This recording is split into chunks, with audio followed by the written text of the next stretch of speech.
High বন্ধুরা, আসসালামু আলাইকুম। কেমন আছেন সবাই? চলে এলাম আমার মিনি ছোট্ট গার্ডেন আপনাদেরকে দেখাতে।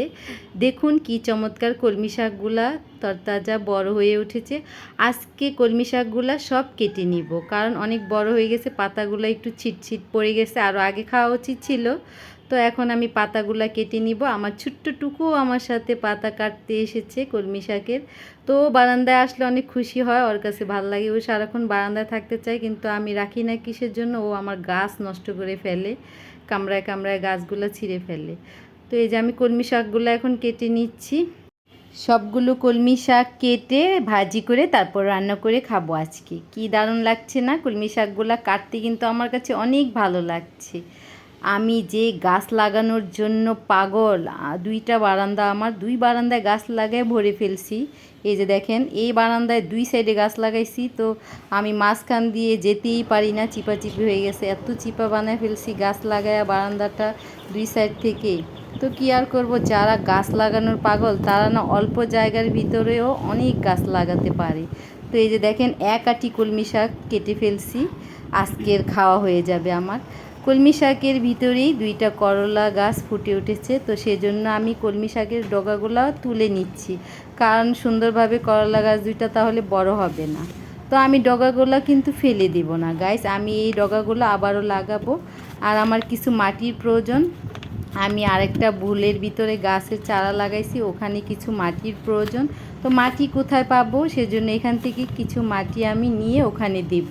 তো কলমি শাকের ডগাগুলো এখন উঠিয়ে নিচ্ছি, এগুলো ফেলে দিব না, এগুলো আবারও লাগাবো। এখন কিছু মাটি এখান থেকে আমি নিব, কারণ এই পলিথিন ব্যাগটা ওখানে রাখতে গেলে জায়গা হয় না, এত চড়া হয়ে গেছে মাটি বেশি দেওয়ার কারণে।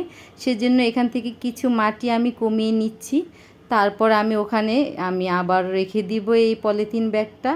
তো এখান থেকে কিছু মাটি নিয়ে আমি আমার ওই গাছের ভিতরে দিব।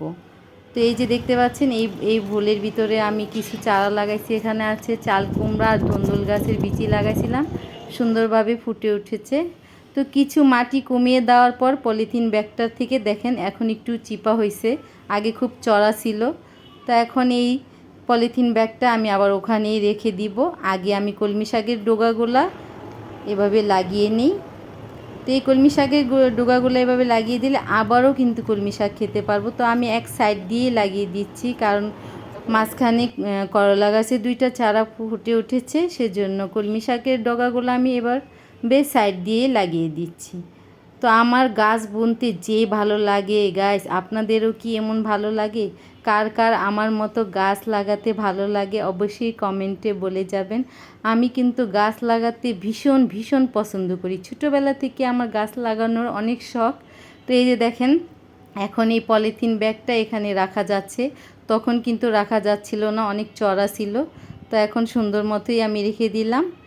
আর কলমি শাকের ডগাগুলোও অনেক সুন্দরভাবে আমি এভাবে লাগিয়ে দিয়েছি। কিছুদিন গেলেই পানি দিলে ঠিকমতো আবারও কলমি শাক হয়ে যাবে, আমি আবারও কেটে নিয়ে ভাজি করে খেতে পারবো। তো এই যে এখন এই বস্তাটা আবার ঠিক করে ওখানে রেখে দিলাম। কতগুলা গাছ লাগাইছি দেখুন গাইস, আপনারাই দুই সাইড থেকে একেবারে গাছ লাগাই ভরে ফেলছি, আমার মাঝখান দিয়ে যেতেই কষ্ট হয়ে যায়, চিপাচিপি হয়ে যায়। গাইস, এই যে হচ্ছে আমার আরেকটা বারান্দা, এই বারান্দায় আমি সব গাছগুলা গ্রিলের বাহিরের সাইডেই লাগাইছি, কারণ বাহিরের সাইডে অনেক চড়া জায়গা আছে, তো সেজন্য এই বারান্দার ভিতরে হাঁটা চলা করতে সমস্যা হয় না। তো যাই হোক, ওই বারান্দায় গাছগুলা আমি একটু বেশি লাগাই ফেলছি, কারণ ভিতরে সব গাছগুলা, তো সেজন্য একটু হাঁটা চলা করতে সমস্যা হয়ে যায়। তো এখন গাছে পানি দিয়ে দিচ্ছি, সমস্যা হলেও আমার কাছে ভালো লাগে, কষ্ট হলেও গাছ লাগাতে আমার কাছে খুব খুব ভালো লাগে। তো ভিডিওটা ভালো লাগলে অবশ্যই একটা লাইক কমেন্ট শেয়ার করে দিয়েন। আজ এই পর্যন্তই, ভালো থাকবেন সবাই, আল্লাহ হাফেজ।